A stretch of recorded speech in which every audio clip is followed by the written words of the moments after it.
আল্লাহ এতদিন আপনার হুকুম পালন করি নাই, আল্লাহ শয়তানের ওয়াসওয়াসায় পড়ে করছি গো, আপনি মাফ করে দেন। চোখের পানিগুলো ছেড়ে দিয়া যদি আল্লাহর দরবারে আপনি দরখাস্ত করেন, আমার আল্লাহ বলেন বান্দারে যৌবনকালে যদি একবার ডাক দেস, আমি 70 বার বান্দা তোর ডাকে জবাব দিই।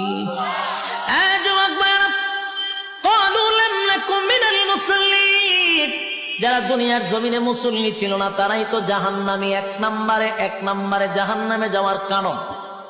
আল্লাহর নবী বলেন উম্মতেরানি, হাশরের মাঠে যদি হিসাব হয়, আউয়ালু মা ইউহাসাবু বিহিল আবদু ইয়াউমাল কিয়ামাতিস সালাহ, কিয়ামতের ময়দানে সর্বপ্রথম হিসাবটা হবে নামাজে।